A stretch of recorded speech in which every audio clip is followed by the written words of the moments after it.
आज हम आपको पढ़ाएंगे वाक्य व्यवस्था, यानी कि वाक्य को हम किस तरह से व्यवस्थित रूप प्रदान करते हैं। वाक्य पदों का वह व्यवस्थित समूह है जिसके पूर्ण अर्थ देने का सामर्थ्य हो। मतलब वाक्य पदों को मिला के, छोटे छोटे पदों का मिला के एक व्यवस्थित समूह बनाता है जिसका पूरा अर्थ निकलना आवश्यक है। अगर किसी वाक्य का अर्थ न निकले तो वो वाक्य नहीं रह जाता। जैसे रमेश पुस्तक पढ़ता है, अब है पढ़ता है पुस्तक रमेश, अब ये क्या है, व्यवस्थित नहीं है, तो इसको हम वाक्य की श्रेणी में नहीं रखेंगे। वाक्य के दो अंग होते हैं, उद्देश्य और विधेय। वाक्य में जिसके विषय में बात की जाती है वो उद्देश्य कहलाता है और जो बात कही जाती है वो विधेय। जैसे रमेश पुस्तक पढ़ता है, यहाँ रमेश उद्देश्य है, पुस्तक पढ़ता है विधेय है। अब आता है इसके बाद पदक्रम। पदक्रम मतलब पदों का व्यवस्थित क्रम, यानी किस पद को किस जगह हमें रखना है, ये हमें पदक्रम के द्वारा पता चलता है। जैसे हमने कहा मोहन मेरा मित्र है, तो ये एक व्यवस्थित क्रम है। मित्र है मोहन मेरा, ये आपको पदक्रम नहीं कहा जाएगा क्योंकि ये कहीं से भी व्यवस्थित नहीं है। किसी भी वाक्य में सबसे पहले उद्देश्य होता है, यानी कर्ता होता है, जब कर्ता, उसके बाद कर्म और फिर क्रिया, तो यही वाक्य का एक व्यवस्थित क्रम होता है।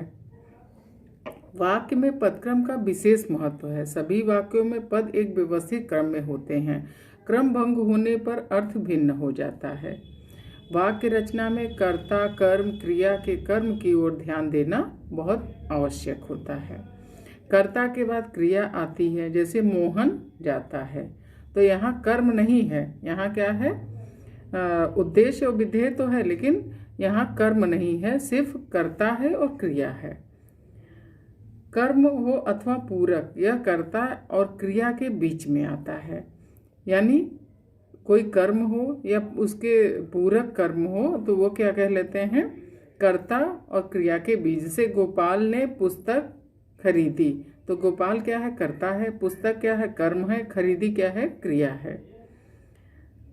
वह राजा बन बैठा, राजा क्या है, कर्म है, वह कर्ता, बन बैठा क्रिया। अब अगले वाक्य में आपको पूरक वाक्य, जैसे सुरेश ने रस्सी को सांप समझ लिया, तो यहाँ क्या है, सुरेश कर्ता, रस्सी कर्म और सांप क्या है, पूरक, यानी किसको समझा, वो सांप को रस्सी समझ लिया। तो क्रिया के पहले आपको कर्म और पूरक दोनों ही कर्ता के बाद और क्रिया के पहले आते हैं। क्रिया विशेषण का स्थान प्रायः संबंधित क्रिया से पहले होता है। जैसे क्रिया विशेषण, ये तो आप लोग को पता ही होगा, क्रिया विशेषण क्रिया से पहले आएगा क्योंकि वो उसकी विशेषता बताता है। फिर समुच्चय बोधक अव्यय जिन शब्दों या जिस वाक्यों को जोड़ते हैं उसके बीच में आते हैं, यानी समुच्चय बोधक क्या करता है, दो वाक्यों को जोड़ने का काम करता है, तो वो उसके बीच में आएगा। जैसे दिल्ली चेन्नई और मुंबई प्रसिद्ध शहर हैं, दिल्ली चेन्नई को किससे जोड़ा जा रहा है, मुंबई प्रसिद्ध शहर से, तो ये दोनों के बीच आएगा। संबोधन और विस्मयादि बोधक प्रायः वाक्य के प्रारंभ में आते हैं। ये हमने पहले भी आपको बताया है कि संबोधन का प्रयोग हमेशा किसी भी वाक्य से पहले आता है और विस्मयादि बोधक का भी। जैसे अरे यह क्या हो गया, अब यह क्या हो गया, अरे तो नहीं कर सकते ना, तो इसमें क्या होगा, अरे यह क्या हो गया। संजीव तुमसे ऐसी आशा न थी, तो ये क्या है, संजीव, यानी संबोधन किया जा रहा है संजीव को, तो ये पहले आएगा।